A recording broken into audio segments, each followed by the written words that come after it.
everybody, it's Romania Black. I feel like I've calmed down now.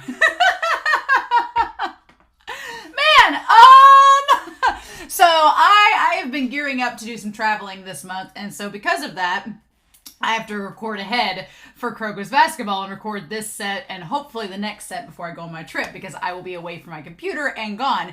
And that might be a good thing because we were joking in the Discord for Kuroko's basketball that everybody on Patreon's pretty open-minded and understanding, and they're totally fine with me like venting and doing frustrations. But I told them I was full on prepared for an Akashi fan club to come raid me and just like, I'm gonna be like Wonder Woman with a shield being like, leave me alone, it's a fictional character. So I'm fully prepared for that. But like I said throughout the discussion last week, I am fully prepared to be open-minded. And if I discover new things about Akashi that make me appreciate his character more or understand him better, I'm all for that.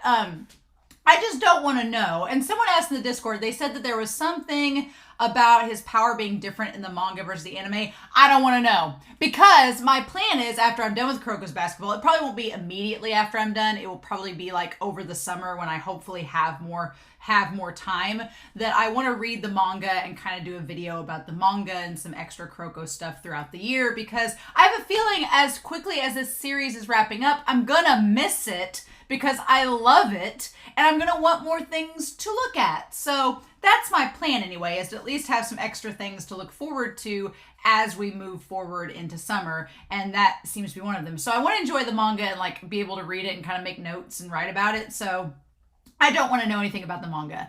And I want to keep all the stuff about Akashi under wraps until the end of the series when I can get a full encompassing look at him. But again, apologize if I, trash talk your favorite character in the show. I'm sure that my favorite character is probably not yours as well, so it's okay. It's fine. But I do have a few comments, though, before we start this episode set, from the first episode set, as well as from the songs that were premiering on YouTube. I would make note, Larissa Mitty said that Himuro would actually make a really cool, like, unofficial uncrowned king. And I was like, yeah, I could definitely see Himuro being, like, one of the unofficial uncrowned kings. It's a lot of uns in there. And it would kind of go along with Kagami being the unofficial Generation of Miracles player. So it's like these two brothers just coming in and wrecking stuff up, like they do. But Larissa, I thought that was really cool. So I'm totally in agreement about that. Merlin. During the songs, Yosen has a song where they say like the phrase, bless us Jesus. And I was like, why are they saying bless us Jesus? Nothing wrong with that, but why Yosen of all teams? And Merlin on YouTube said there's a reason for that. They said that Yosen is technically a missionary high school. And I was like, what? They're a mission high school whose emblem is a cross and they have a very Western style of structure. And so the song where they say, bless us, Jesus, actually makes sense because they're like a Christian school. I was like, wait, what? No, wait, what? I kind of love that, though, because it being a Western-style school makes total sense. I was wondering in the last season, I'm like, why did Himuro go to, of all teams in Japan, Yosen? Like, did Murasaki Bara, did he come off as just this big bat signal, like, luring Himuro in? But the fact that it's a Western-style school makes a lot of sense. And that it's something Himuro would be more comfortable with. And we've established Himuro's not really a prodigy. He just works really hard. So him being in the most comfortable environment would enable him to be at his best. So I'm like, cool. Something familiar, but I thought that was really neat. So Merlin, thank you for that heads up. That's a really cool factoid that now I'm like, the Bless Us Jesus song will now make more sense. So I was like, okay, good. Glad we've got that. And then Arjo talked about the Generation of Miracles, joking that once you leave, you have to change your hair color. And I was like, ha ha ha. So Arjo had some really great notes in this comment, that once you leave, you have to change your hair color. So that's why Hyzaki had to change. Shogo had to change because he left the Generation of Miracles. Maybe Akashi cut it for him. Once you leave, Akashi gets the scissors out and cuts it. He was just trying to get Kagami out of the Generation of Miracles before he started by just stabbing him in the face. It's totally normal, right? And then in the season 3 OP, I loved this, Arjo. In the season 3 OP, I was questioning in the last set why we see Murasaki Bara and Aomine versus Fukuda, because I'm like, why are they facing them? They're not in this.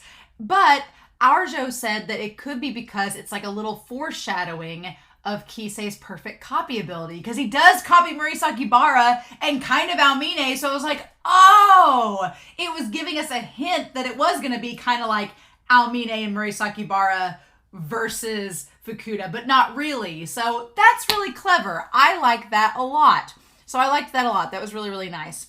And then there was actually a mistake in episode 1. And I honestly, after going back and looking at my reaction, I think this is what messed me up and made me realize, I'm like, wait, there's a game before Kaijo versus Seiren. And that's because in episode 1, the interviewers, they asked Matobe what they think is going to happen in their next game against Kaijo. But that's a mistake because technically Kaijo hasn't won against Haizaki, because in the next scene we see Kagami go out and fight against Haizaki and Himuro with Alex. And that was before the game against Kaijo. So yeah, the timeline didn't sync up. So that is an error. And I think, honestly, looking back, I went back to my reaction. I'm like, I think that's why I was confused, because I was like, the interviewer said we were about to face Kaijo and then we didn't. So good catch, Arjo. Thank you very much. Speaking of thanks, I want to give a big shout out over to Patreon and the philanthropy tier members that are watching this show. Hopefully y'all are watching. But I have 3 tiers over on Patreon that are $1, $5, and $10. If you are in the $10 tier, you get the perks of the other tiers, meaning you get Discord access, you get to vote in the polls that determine what shows I watch on this channel, and you get to see things a week early. So if you want to see next week's videos, you can just get on Patreon and you'll see them. They'll already be up there. But you also get mentioned in these videos, and if I have any ties in the polls, y'all get special privileges in choosing those tiebreakers. And there's probably other perks that might come along the way. Who knows? But I want to give a special shout out to these special philanthropists who are helping me out, doing what I do, and helping me to support the official release and get streaming services and all that stuff that it takes to make reactions. So thank you so much to Dana, to Truck, to Anime Annie, to Edgar, to Nameless Monster, to Tyrone, to Kenny, to Arjo, to Shimoyama, to Be Happy, and to Translucent Men. You guys are awesome. Thank you so much for your support. I really, really appreciate it. And y'all are just fabulous, and I can't thank you enough. So, all of my love. But yeah, I poured myself a soda. I'm in pretty good spirits. I'm like, you know what, the game, I'm really sad. You know why? Because as I was telling people in the Discord, I hope that last week's reaction and discussion didn't overshadow that my disdain for certain red-haired, scissor-wielding Edward Scissorhands did not overshadow my love for the Shutoku game. And the fact that that game was so good that Midorima and Takao's moments together, oh my God, like I was just, like my heart was singing. And it's just, I freaking love them so much. And I really am hoping that we get a little bit more Midorima and Takao the rest of this season so that I can like just sing their praises, because they definitely deserve it, right? They definitely deserve it. But I'm excited. I'm ready to write notes and see what happens in episodes 7, 8, and 9. We've got the Kaijo versus Seiren game. So, I mean, it should be a fun time, right? Should be a fun time. It needs to at least be a palate cleanser after the last match. Even though the last match was amazing, I feel like we need a palate cleanser before the finals. And I'm gonna say that Seiren's gonna make it into the finals, but we'll cross that bridge when we get to it, won't we? So let's not waste any more time, y'all. I'm gonna double check my subtitles. They are on, ready to go, and we are gonna start episode 57, 58, and 59, or 7, 8, and 9 of Kuroko's Basketball. And we're going to do that here in 3, 2, 1, and let's do this.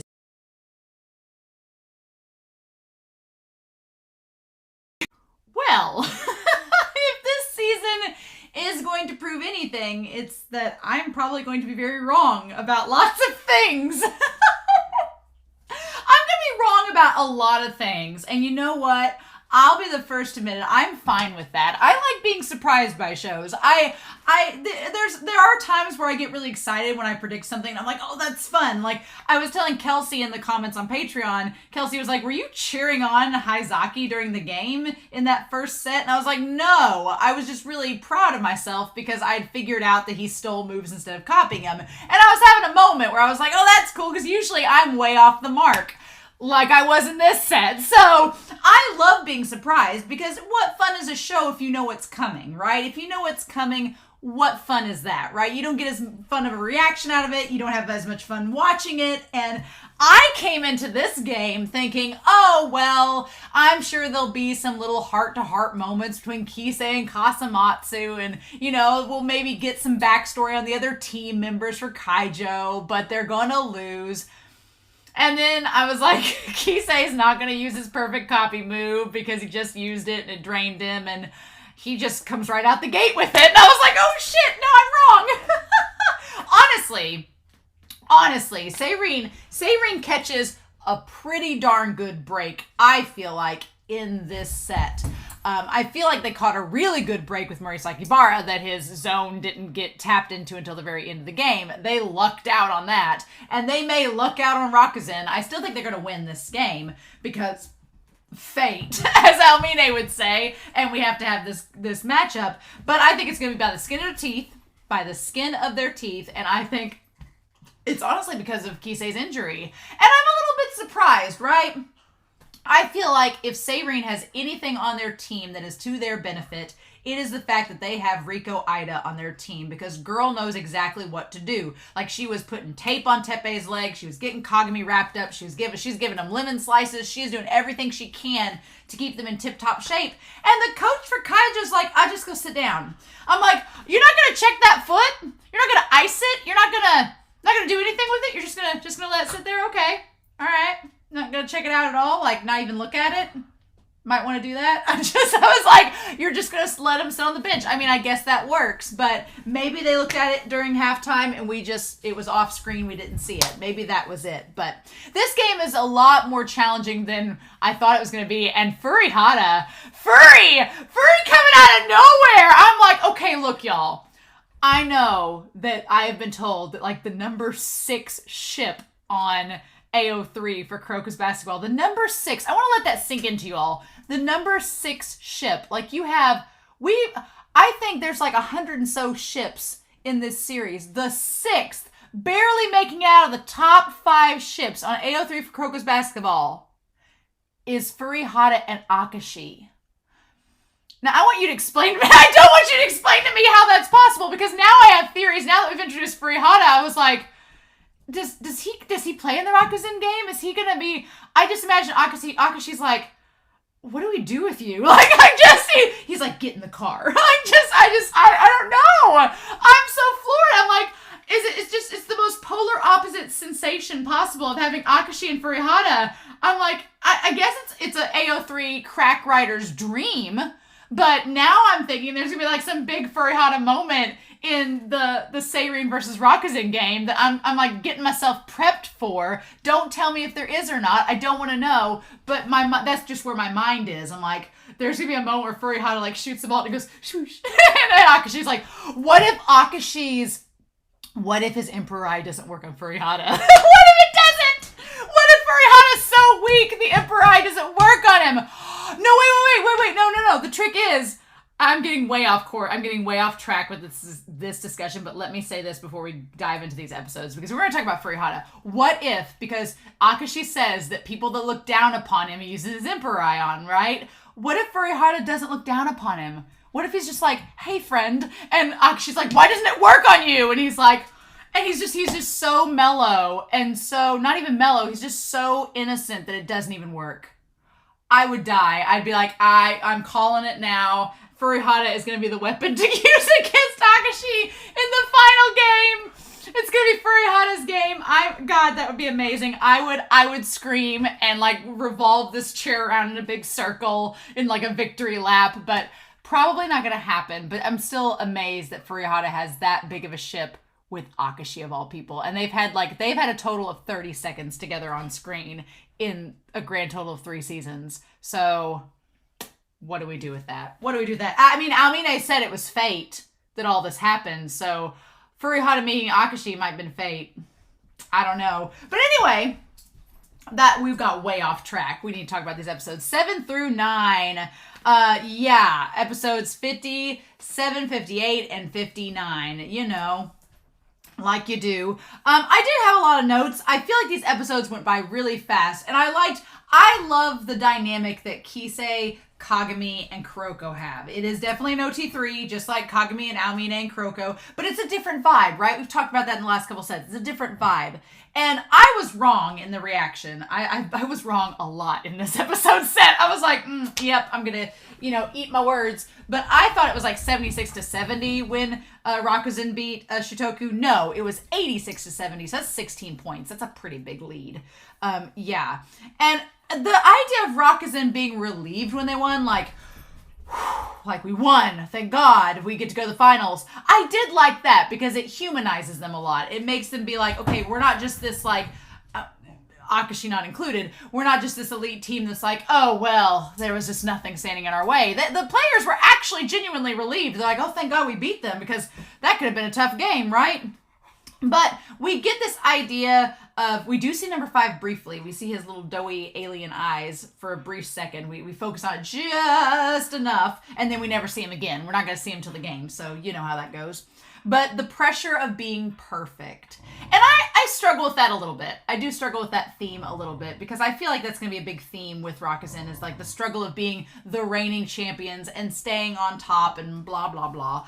I feel like that's going to be a theme that I personally am kind of like, with, because yeah, I mean, it's one of those things where it does borderline a little bit into cliche, because I've been on teams that have been nationally ranked and have been unbeatable. And I'm coaching a team right now. That's the trip I'm going on in a few days, is that we're going to our national tournament. And currently we're nearly undefeated. We had one tournament that we hosted, and there were 2 events, and we could only participate in one event, and so we won that event, and then the overall score, we got 2nd place because we had no one in the other event. So we basically got 2nd place because we weren't competing in the other event that other teams got points for. And so yeah, I understand our team's undefeated right now. There's a big pressure going into that, where as a coach and as a competitor, you're there's a pressure to stay on top. There is. But when Akashi ignores the hand, because, and we'll talk about that, ignores the handshake, I'm kind of there's sportsmanship, there's competitiveness, there's, legacy, but then there's also kind of being a good competitor and being a sportsman and being a good person. And even though our team is undefeated and there is that pressure there, as a coach, I'm if we lose, we lose. As long as we do the best that we do, as long as we put in every possible ounce of effort we can, and we try as much as we can, there are going to be some things out of our control. And you just have to do the very best you can. Go in, play the game that brought you there, and dance with the one that got you there, and then do the best you can. And if you don't succeed, it's not the end of the world. I kind of have a thing against programs that are because I've seen other programs that are kind of like the one I work for, where they are undefeated, and they're if we don't do this, everything crashes down. I'm that's not mentally healthy at all. That's toxic. It's not healthy. It's not sustainable. It's not stable. I know people that have competed on teams like that, and their mental health was not good at all. It was really bad. And so that's not the type of environment you want to be in. It's good to be competitive and be on a team that celebrates victory and works their hardest and puts in the effort and gives a damn. But at the end of the day, if you lose, you just got to move on. And I feel like Midorima was trying to do that. He's yeah, we lost and it sucks and I hate it, but hey, good game, let's play again. And Akashi's just no. It's I had a moment where I was just take his hand, damn it. Take his hand so I can like you more. And he can't do it, right? Midorima, of all people, Midorima swallowed his pride. Midorima's one of the most proud characters in this show. He thinks so highly of himself in a decently healthy way, but he swallowed his pride, went up to Akashi and was hey man, good game, let's play again and I'll win next time. And Akashi is thanks, but no thanks. I was just no! And then the way that he says, victory is everything. It's almost he's mad at Midorima for forgetting that. He's didn't I tell you that? Didn't I coach you and as your captain say victory is everything? and if you don't achieve it, you like don't have the right to like, it's almost like he's asking Midorima, why is he not gouging his eyes out because he lost? You know, like one of those moments. And then he says you have to be cold-hearted to be victorious. Would disagree, because as we've seen in this entire series, I would say nobody on Seiren's team is cold-hearted, and they've made it to the semifinals. So they've been victorious without being cold-hearted, right? Now, are they going to be able... That's one of the things, too. I want Seiren to prove Akashi and Rakuzan wrong, being like, you don't have to be cold-hearted to win and be victorious. I want them to beat him on that angle, too. But then saying, I want to be your enemy. And I would compare that to Kise and Kuroko. Because Kuroko kind of tells Kise, he's like, we've always been rivals. Like, I've considered you a rival from the start. But my thing is, Kuroko and Akashi handle the idea of rivalry on totally opposite planes. Total opposite planes. And that kind of goes back to their whole beliefs about basketball in general. From what we've seen of Akashi and what we've seen of Kuroko. You have Kuroko, who wants everybody to love to play basketball. He wants everybody to enjoy it. He wants to play you. And Kuroko, what I like about his character is he's lost quite a bit. He understands he's not as strong as the other Generation of Miracles players in a lot of regards. And he kind of says that's why he disliked Kise at first, because he's like, I disliked you because I was your mentor and you surpassed me like so quickly. And then I was watching you take the starting role instead of me. And it kind of sucked, right? So Kuroko very much is accustomed to loss, whereas Akashi's like, I've never experienced that. And so they're polar opposites, right? And it's kind of created this complex with Akashi where he believes that if he loses, the world's over. And I'm like, dude, it is not. And I think if you looked around and, you know, see all the other people that are still functioning normally, you know that's okay. It's fine. But he just can't accept that, right? Saying, I want to be your enemy. And I'm like, you can be someone's rival and have a healthy rivalry and shake their damn hand. Like, Kuroko made Aomine give him the fist bump. It's okay. He's the one that came up to Aomine to give the fist bump, and he's the one that beat him. So, I just... Again, that's like the only Akashi moment we have in this set, and I was really hoping that Akashi would do something to make me like him and kind of redeem himself from the last set. And then Midorima offers his hand out, and I'm like, okay, Akashi, if you take that hand, I'll be like, good on you. And then it just like, I was like, well, maybe next time. But I'm sorry. I love that Shitoku is really sad because of the loss, as they should be. They almost made it to finals, and they just came short. And I love that the captain, number 4, he's like, get it together. He's like, hey, we got fans that supported us. We have people that came here to watch us. Get it together. We got to be here for them and thank them for coming all this way to see us. And so I like that he pulls them all together. But the moment they get like towards the locker room and Takao is trying to crack jokes and he's like, what, you just brokenhearted, Shintaro, like Shin-chan? And then he starts crying. I was like, if I wasn't so jacked up on adrenaline, I would have been misty-eyed. It would have drawn tears. I wasn't ready for that. I wasn't ready for Takao. And then Midorima, who is not an emotional person at all, doesn't, you want Midorima to like put his arm around Takao, but that's like so out of character for him. So the only thing is he's like, yeah, me too. Losing's so frustrating. And then he starts like shedding tears. I was like, I'm not ready for that with Midorima. I wasn't ready. Like before he was in the rain and it was a joke, but this wasn't funny. This was sad. And I was like, I'm honestly a little worried if Rakuzan loses the finals.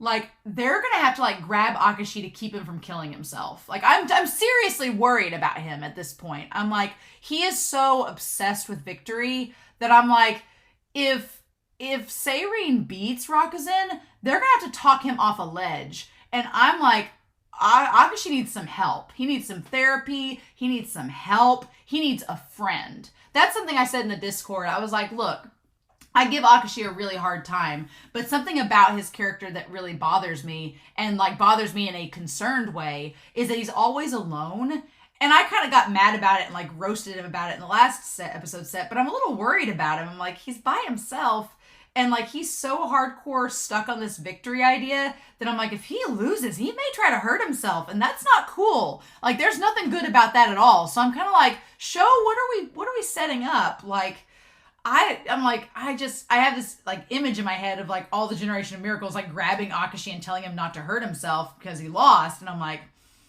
I'm getting a little concerned. So we'll just file Akashi away for now. We'll just put him over here with his violin and be like, okay, all right, don't do anything crazy. We got this game to get through, right? Which we still got the next episode set. It's gonna last longer than I thought it was. It's gonna last longer than I thought it was. And I'm like, oh my gosh. So yeah, but losing is frustrating. And man, the tone, the atmosphere, once they left, once that game ended, the whole crowd was just like, everything was so uneasy. Like there was just this uneasy uncomfortableness on the court, in the stadium. And Hamuro's like, I feel uneasy. He's like, is this all that Rakuzen's capable of? No, we've not seen number 5 do anything. That's going to be a thing. And is this all that Akashi is capable of? No, we haven't seen him go in the zone. So no, we haven't seen all that. So yeah, it's coming. It's going to happen, right?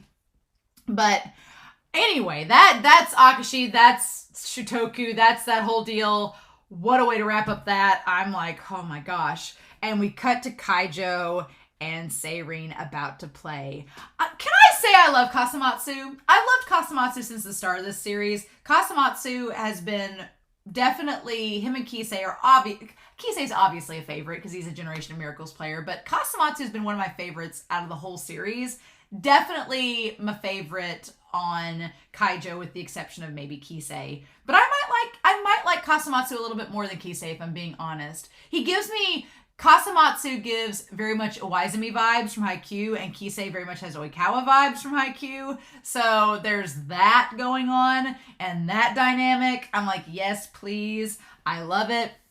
But I love Kasamatsu's like, go and say hello. It very much, again, felt like Haikyuu when it was like the Inarizaki boys, like, let's say hello, let's say hello to them.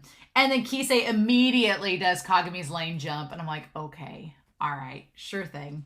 And then Kasamatsu I like that when Kasamatsu like shakes Hyuga's hand, he can instantly tell that Hyuga's like grown as a player over this last couple seasons. He's like confident now and he's just like in his element. I'm like, yes, that's great. And everyone's excited for the game. I love Kuroko's like, everyone, I just want you to know I'm really excited. This is like, yes! I love Kuroko's, that's his eager face. He's just like, but it's just a blank, like resting bitch face. It's great. Izuki's fired up. He's like, his puns are like all over the place. I like Moriyama, who's the one on Kaijo's team that likes the girls. He's not paying attention to girls. He's all fired up and there's like these little sizzly sparks coming off his shoulders. That part was great.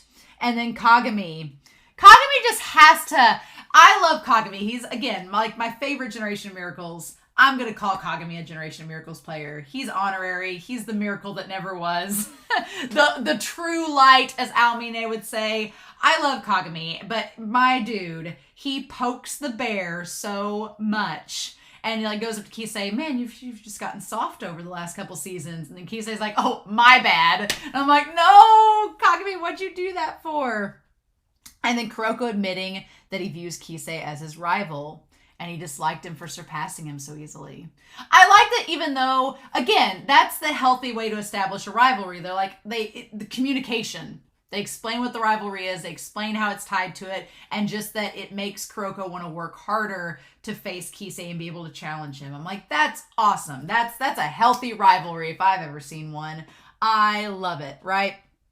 And so the game starts, and then Kise immediately goes into his perfect copy mode. And I'm like, well, dang it. Darn it, I thought they were going to pull it out. And then, what is this hack's ability where you can use it for 3 minutes and then turn it off and then turn it back on? That's not fair. That's not fair at all, because Kagami had to like get in the zone and like build up to it, and Kise can just do it. So not fair. So, and then what makes it even worse is like, it's like Kise obtains strategy and instantly knows how to like combine Generation of Miracle moves like Aomine with Murasaki Bara. That's not fair. I was so shocked. I was like, oh my gosh, that just was instantly a very dangerous thing. And Kagami, they realize, is their only hope, but he has to be in the zone. He can't instantly go into it. It's one of those things he kind of builds up and gets warmed, revved up, kind of like Aomine. And Kise can apparently save time with his perfect copy move, which is frustrating, right? I love that in the background this whole time is Murasaki Bara and Homura making commentary. I loved Murasaki Bara in this set. He's growing on me. Murasaki Bara was like down there towards my bottom, but he's growing on me too. I love that he's just like, well, anybody can do that. Like, he sounds like such a valley girl. He's just like, anybody can do that. Like, what is this? Like, yeah, he blocked the ball. Like, yeah, that's my move. He sounds like such a valley girl. It's like, whatever. What is that? Like, just, I love it. It's so hilarious. He's so grumpy about Kise and them stealing his moves. And even when the two sinners are having a sinner battle, he's like, well, I mean, yeah, they're sinners, but it's just like, it's so funny. I love Murasaki Bara being sassy. And Homura, they work together so well because Murasaki Bara can be a diva and be sassy, and Homura's very grounded and straight-laced. So it's like a great foil for each other. I really like it. But yeah, and at the end of episode 7, Kuroko gets his shot blocked, and he's just like, Kise's amazing. Like, I lost. I can't beat that. All I can do is laugh. I can't help but laugh. I'm like, roll credits, but also... So then we go to episode 8. I really like episode 8 a lot. I like that it is book-ended with Aomine and Momoi. They're on a date. It's a date. They're drinking coffee at 5:30 at a restaurant by themselves. It's a date. Like, they could have had Sakurai come with them, could have had Imiyoshi come with them, but no, it's just the two of them at a shop together, you know, having a good time. Okay, yeah, sure. But I like that they start out the episode with them, and Aomine is like looking at the clock, realizing the game is going on right now. Probably. I like that we've gone from Aomine napping on the rooftop, not caring at all about the game, to actively looking at the clock being like, that's going on right now. Like, he's gonna take Momoi to the finals. I guarantee it. He's gonna show up at the finals. All the Generation of Miracles, Midorima, Murasaki Bara, Kise, Aomine, they're all gonna be watching that final game. I guarantee it. It's just gonna happen, right? It's gonna happen. But yeah, so then I like that they bookend it with his philosophical talk. We'll come back to that. But yeah, and God, the game. 3 minutes in, Kise uses his perfect copy for 3 minutes, and it's already 15-2. Just insane. And so he decides to save the 2 minutes for later, which was probably a good idea on his part. But the idea was just to keep Kaijo ahead, set the rhythm, and set control of the game. Because that was what, like, Seiren's whole thing was they wanted to start right at the beginning, take the lead, and go with it. And Kise was like, nope, you think I'm going soft? And then just goes right in, right? And so they basically just created this imbalance. And then Murasaki Bara was like, they're losing already. And I was like, you know what he reminds me of? He reminds me of Valley Girl. But there's also, I've been obsessed with Drag Race for the last like 3 or 4 weeks now. And there's a character on season, I say a character, it's an actual person. But there is a drag queen on season 6. It's Alana Delore, or Adora Delano maybe. But she's like, party! Like all the time, that's Murasaki Bara, party! That's all I could think of, right? But the idea was just to throw them off balance. Also, something else that's cool about Murasaki Bara and Homura as foils is that Murasaki Bara is always like in really bright pastel colors, and Homura is always in like black. So it's just like the contrast between the two. But Seiren's thrown off balance, and that's when we put Furihata in. Furi, my dude, the one I could never remember his name. And now I won't forget it. I was like, I love that this show, there's been characters I have struggled with their names. Miyagi and Furihata, I have struggled with their names the entire seasons. All the seasons I've been watching, I've been struggling with their names. They've been two constants. I can never remember. And now this season, I'm like, well, I'm not forgetting. Can't forget now, but Furi. God bless his bones. He is the most precious on here, right?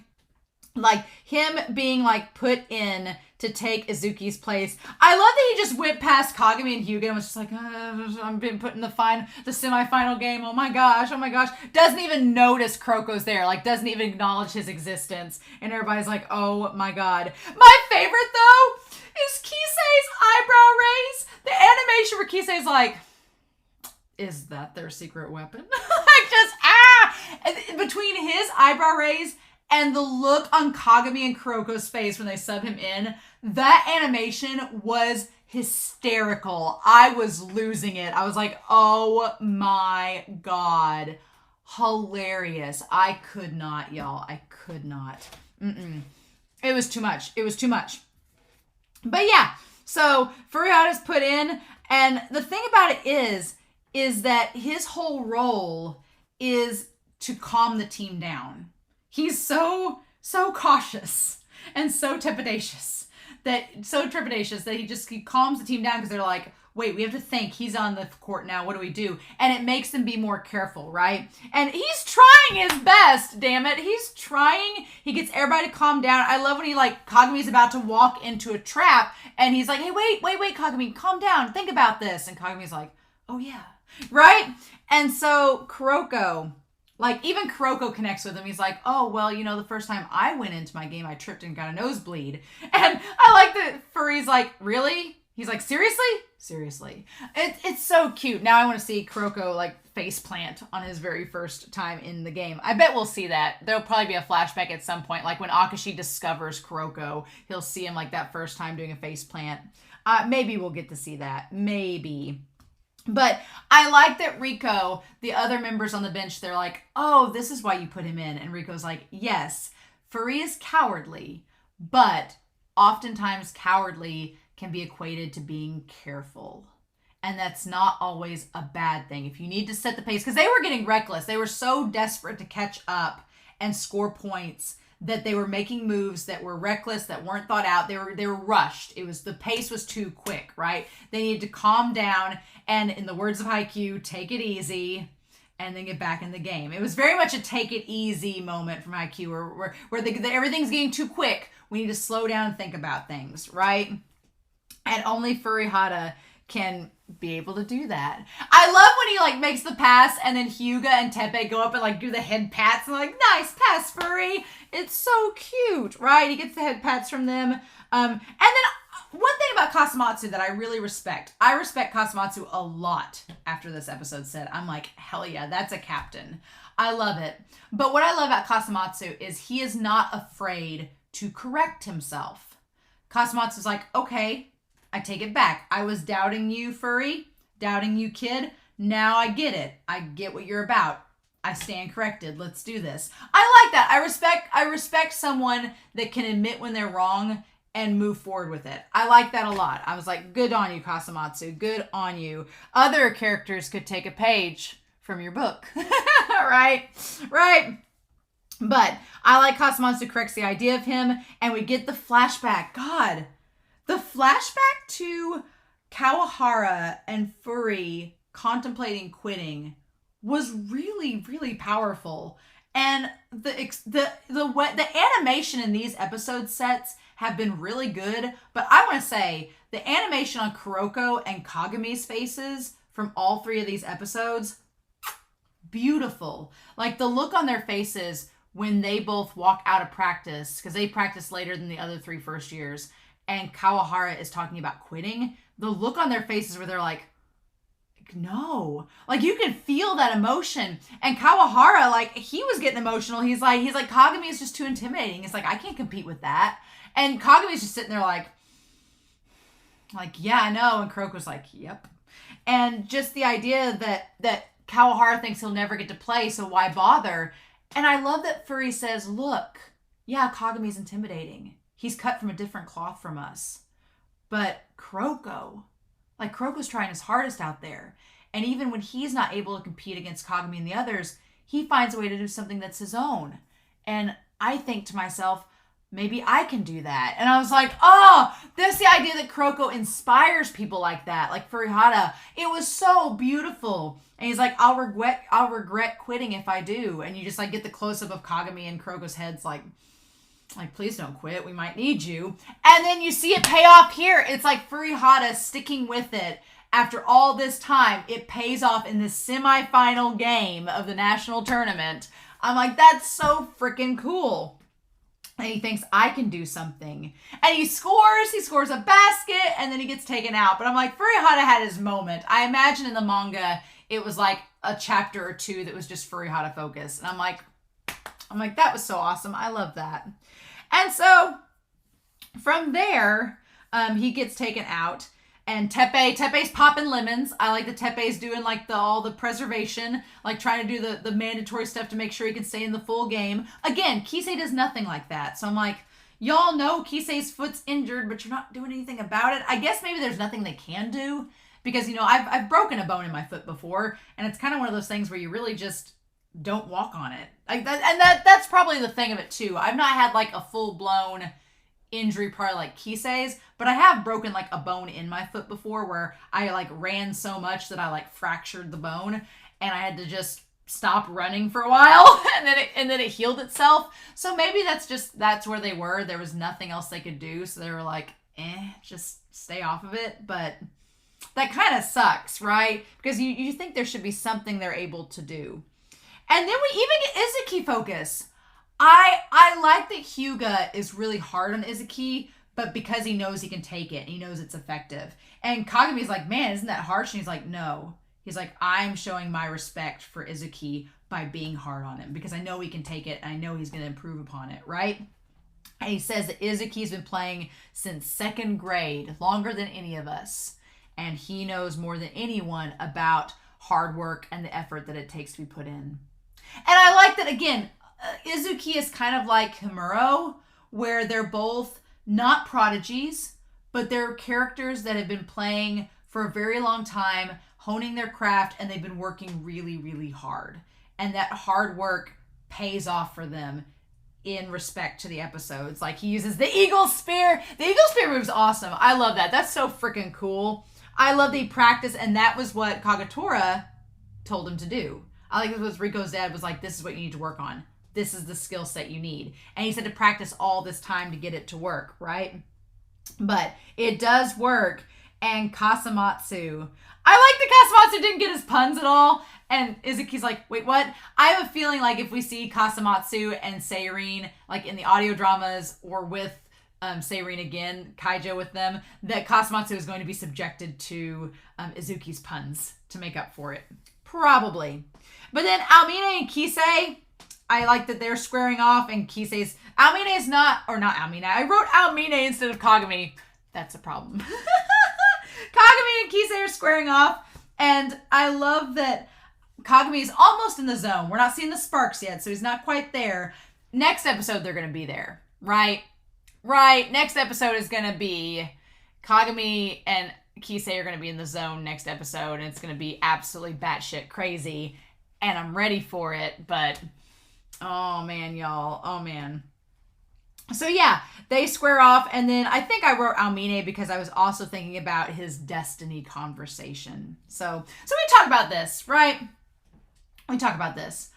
Almine is like, hey, I've been thinking about destiny. And I'm always like, are you okay? And he's like, yes, I know it's out of character. I know it's not like me, but, you know, he's like, I was just thinking, isn't it weird that we all came together like this? Now, my theory is that Akashi, using his Emperor Eye or whatever, wanted to do kind of like May and Ace of the Diamond, a thing where he wanted to gather the strongest players together to be this unstoppable team, right?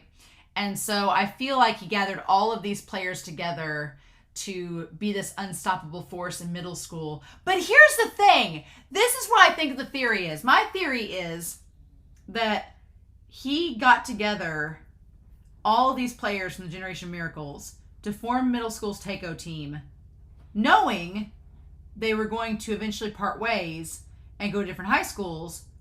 But the reason he did that was so that he could learn all of their abilities. He could learn their strengths, learn their weaknesses. And so when he went to a different team, he'd know whenever I face these other players, I know how to beat them because I've played with them. I know what their strengths and weaknesses are. And I'm like, oh, so that's one theory, one thought. And Almine is kind of like, isn't this kind of weird that we all came together and then all became enemies? That part, I'm like, I don't know if that's fate or just Akashi being really strategic and playing the longest game possible, right? I don't know if that's the case, but I'm guessing it might be. But the part that I'm not sure of if it's Akashi's plan or not is Kagami showing up, being like, you know, they all got brought together. They all went their separate ways, But then Kagami was almost like an act of fate coming in. Now, if Akashi comes in like the 10th hour and says, I plotted for you to go to Seiren, it was by my hand that you ended up with Kuroko, I don't know what I'll do at that point. But I would kind of like the idea of if Aomine, I would love it if Aomine predicted something before Akashi did. If Aomine put 2 and 2 together and was like, man, maybe it was an act of fate that Kagami found Kuroko, the true light, finding his shadow. Maybe it was destiny. Maybe, well, if Aomine found it out before Akashi, I would really like that. I think that'd be really cool. I love the idea of Kagami, the miracle that never was, the true light destined to meet his shadow. But I feel like there's more to it than that, and we just haven't gotten to it. I'm already very psyched for the Rakusen and Seiren game, and I'm also extremely terrified of it beyond all belief. So, and then there's that promise that Akashi made them like take a blood oath for, so we'll see what that is at some point, I'm sure, this season. But yeah, so then we get to episode 9, and we go all the way back to season 1. Back to the beginning, baby. Really good stuff.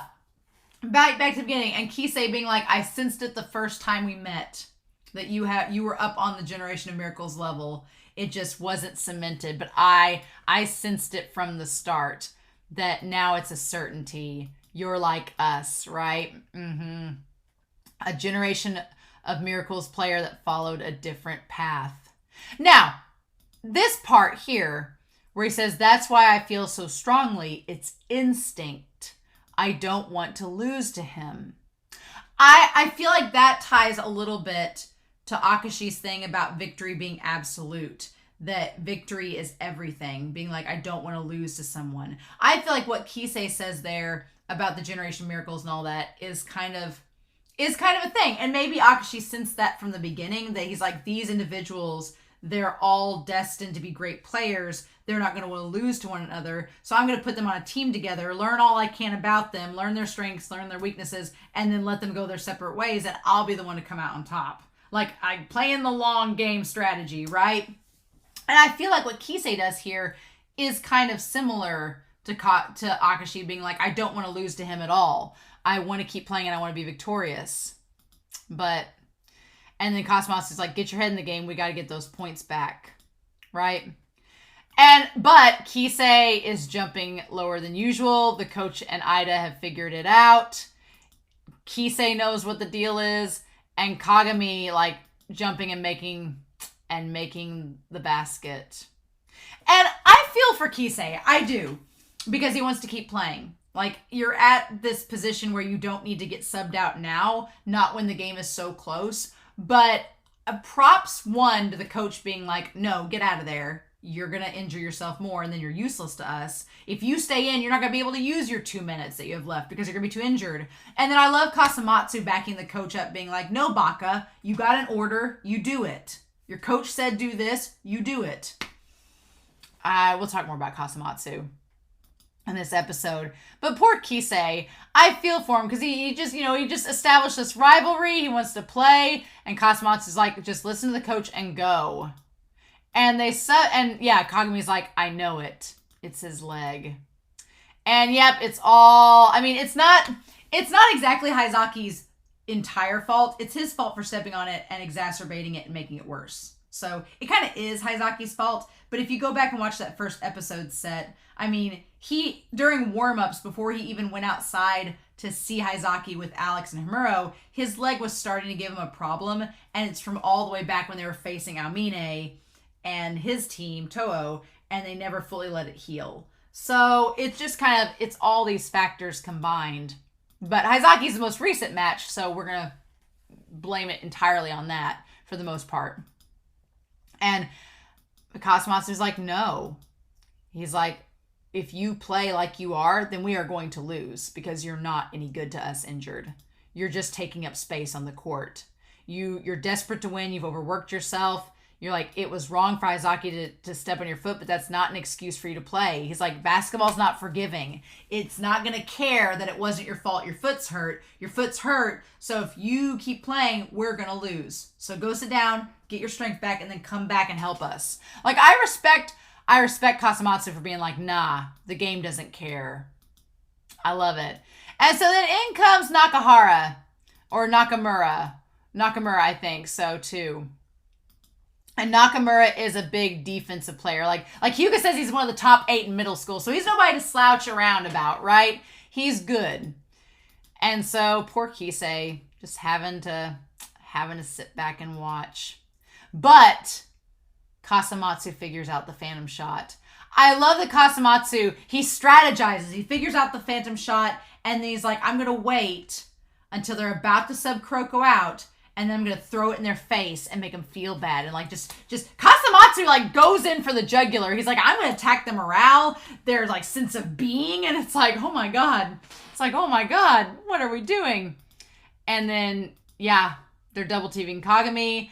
I've just realized that Kaijo's entire team, they have giant eyebrows. All of them have crazy big eyebrows. Kagami could have played for Kaijo, and it would have worked out. But man, he's like, I'll crush one of their weapons. I love that shot of Kasamatsu. That may be the thumbnail. That shot where he's like, I'm going to crush one of their weapons. I really like that. I really like that shot. And then, damn, Riko was so close to getting Kuroko out of there.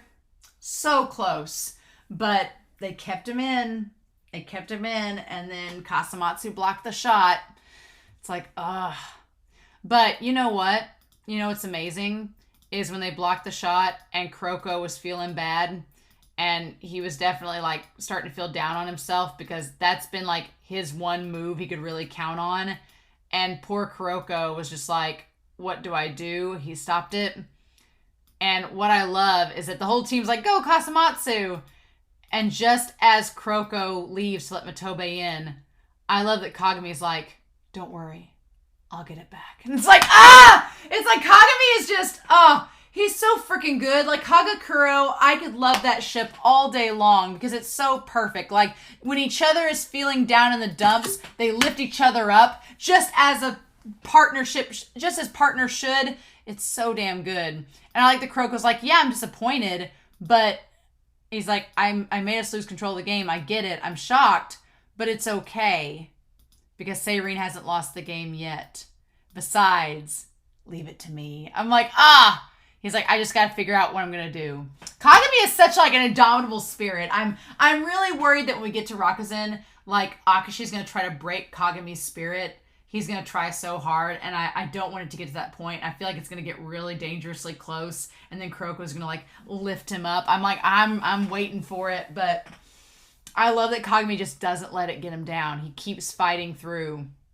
The animation in this was great, too. I loved this. I loved the lighting, the shadows, our OT3, Kise, and Kuroko in them. It's great. And then, damn, Kagami, I love that little side eye shot. That was so good. He's like, I feel like I can't lose now. Oh, it's so good. And then like everything's just that little side eye shot where he like passes it back to Teppei to get it. Oh, it's so good. Like I want to get a shot of him with his eyes where he like looks over. Oh, and just passes it backwards. It's so damn good. Even Teppei's like, wait, what am I doing? Oh yeah, shooting and tying the game. Awesome. And what I love about that is that it distinguishes Kagami from Aomine. Because Aomine would not pass to someone else. Aomine would be like, no, I got this. I'm taking the shot. I'm going to do it. I'm going to power through and steamroll these people. Like, that would be Aomine's strategy. But Kagami knows just enough about himself to know when he's beat. And he's like, okay, good. I'll give it to somebody else. You do it. Like, that's so awesome. And I just love Kuroko's face of, like, support. And Kasamatsu, he never gives up. Kasamatsu's like, keep going. We're not going to back down now. We're not going to get down in the dumps. We got to keep playing. Good on him. So we're at halftime at this point. We're at halftime. We end the game like with 5 minutes left, right? But we get down to halftime and Riko's like, just do what you got to do. She's like, just keep scoring, and that's all we can do. Like, we just got to keep on the offense. We know that Kise is going to come back in the last couple minutes. We just got to do the best we can to try to outpower them until that point. And then we have Kagami with his shoes they got from Almine. They're surprisingly comfortable. Of course they are. What I love about, again, Kagakuro, Kagami's like, are you okay? Like, asking Kuroko, communicating. Like, right, I'm a communications major. I'm like, Kagami's communicating. I'm like, thank you. He's like, are you all right? Is everything cool? Like, just being real with them. He's like, they stopped your phantom shot. What are you going to do? Do you have a plan? And I like that Kuroko's like, no. I just love it. He's just like, I don't have a plan. And Kagami's like, why don't you? He's like, well, what are you going to do? He's like, I don't have time to mope. I just have to think of something. I just don't know what I'm going to do yet. So, but I know I have to do something. So something's going to have to give, right? And then we cut back to Kise, who's begging to play. And I feel like Kise, when he's like, at this rate, if I don't come in, he doesn't finish the sentence, but the implication is we're going to lose if you don't use me. And Moriyama, he knows that he wants Kise to go back in, but he just can't say it. But I like that Kasamatsu's like, hey, have some faith in your senpai. Have some faith in your team. We're not just going to depend on you. You rest up and come back in to help our butts in the last couple minutes. But calm your tits. Like, basically is what Kasamatsu says. He's like, calm down and just get it together. And I love Kise's grumpy face. I love he's just like the grumpy face. And he thinks back to when he first started playing on the team. I love this scene. This scene where it's like the list of players and Kise like fashionably late rolls in. He like whips his hair and he's like, oh, sorry. I'm a Generation of Miracles player. I'm going to be the best person on this team. I can just do whatever I want. Like, he doesn't have the kind of apathetic quality that Almine does when he does it with To'o. But Kise kind of just comes in and being like, I'm a model, so I probably won't have much time to play, so hope you guys can just depend on me, because I'm obviously better than all of you. And Kasamatsu shuts that shit down instantly. He's like, no. He's like, this buffoonery you have is going to stop right now. When he says, shut up, I asked for your name, school, and position, and it's like all in red, like he's just in anger mode. And Kise's like, what? He's like, just give me the answers I asked for, you flashy moron. And like kicks him to the curb. God, I love it. And he's like, what? He's like, well, I'm the promising rookie that you scouted. Why are you treating me this way? And Kise tries to get a little bossy. He tries to get a little bitchy where he's like, I don't like that rigid thinking. And he like stands up and he's like, puffs out his chest and he's taller than Kasamatsu. And you think, and he just like, flashes this dominating aura thinking he's going to take control. And it's like a kid challenging a parent, right? And he says, you think being a few years older than me makes you more important than me?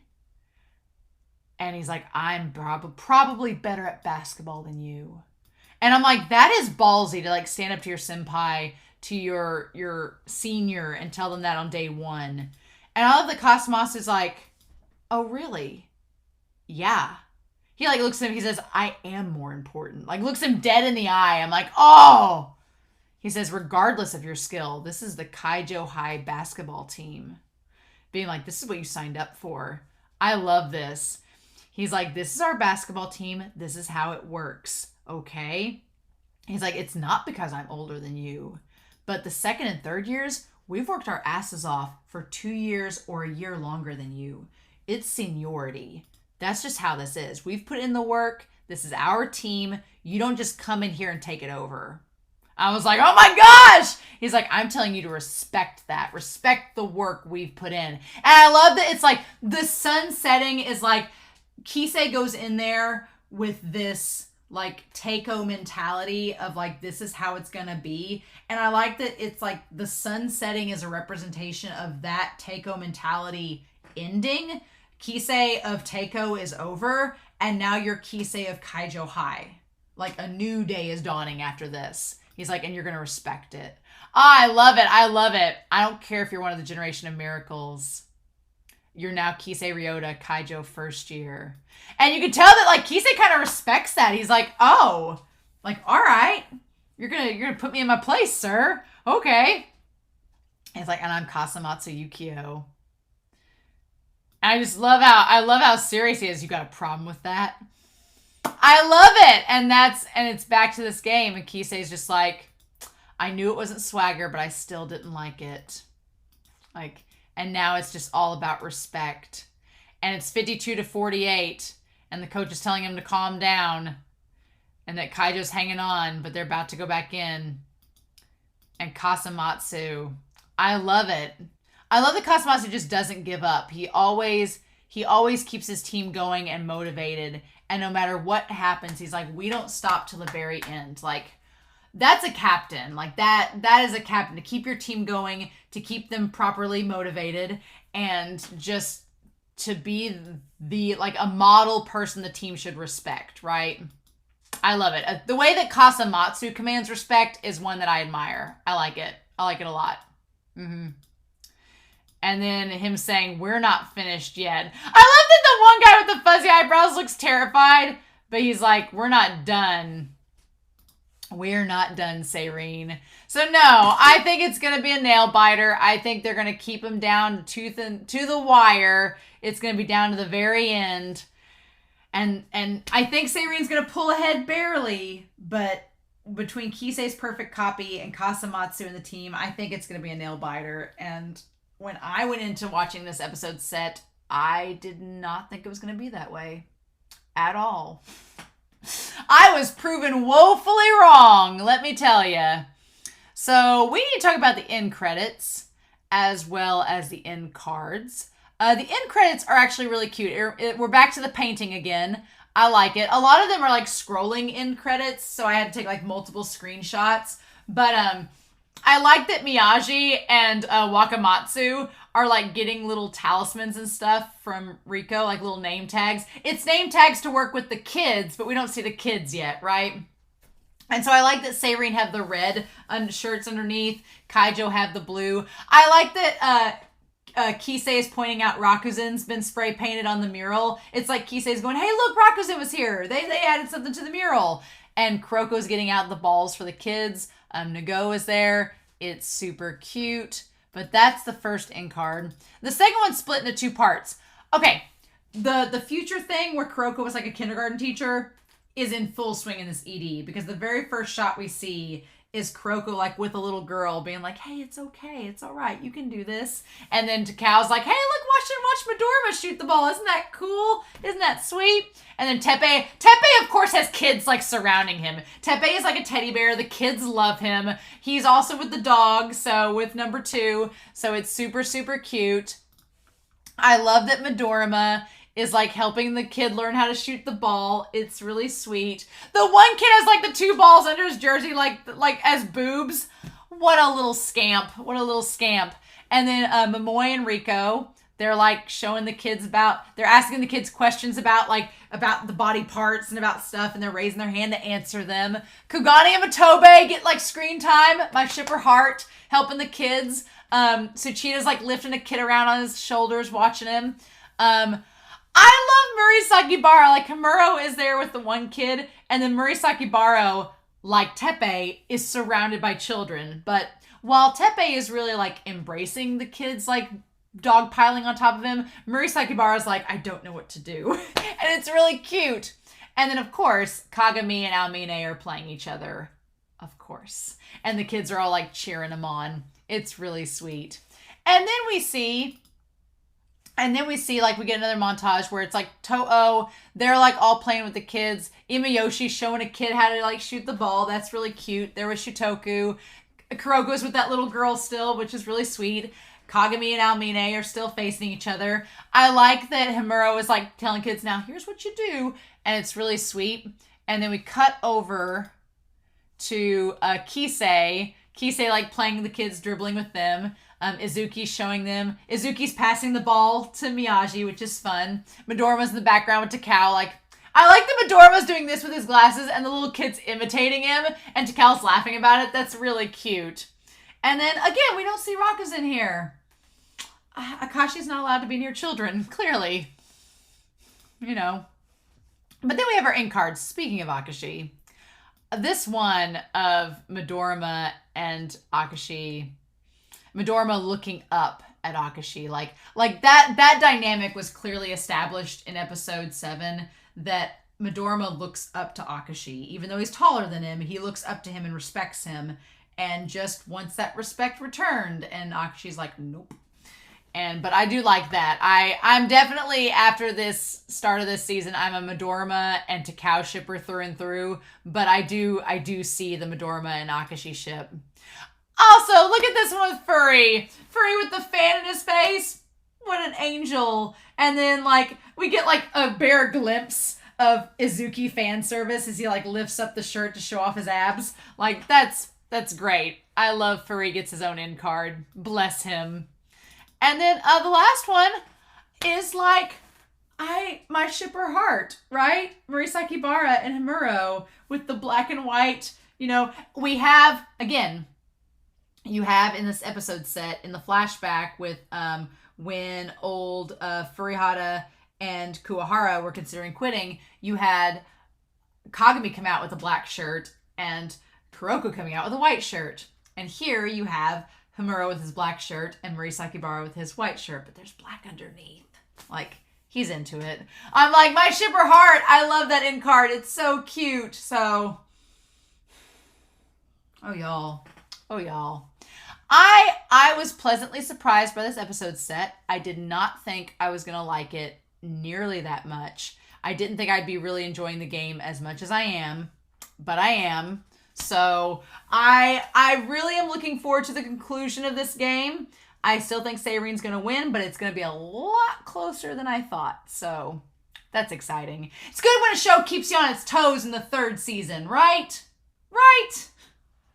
So I hope you all enjoyed this reaction and discussion. I'm very curious to hear your thoughts down below. Next week is going to be episodes 10, 11, and 12. So I'm probably going to watch that. That's going to be the last set I watch before I leave on my trip. I'm excited. So that's what we'll be watching before I go. But 10, 11, and 12 will be the next set. I'm assuming Seiren's game against Kaijo will end and we'll probably have some downtime before the finals, right? Because the halfway point, it's a 25 episode season. The halfway point is right after episode 12. So I have a feeling that we're going to have, like, although the halfway point being at the end of episode 12, that leaves us like 12 episodes for the finals, which seems like a lot. So we might actually have an extended downtime, maybe, between games. We'll see. We'll cross that bridge next week and see how long the game between Kaijo and Seiren lasts. If it lasts all 3 episodes or if it lasts maybe 2 episodes, we'll see, right? We'll see. But in the meantime, I hope you all have a wonderful week. Please stay safe. Take care. And yeah, I'll be back very soon with more of Kuroko's basketball. Bye.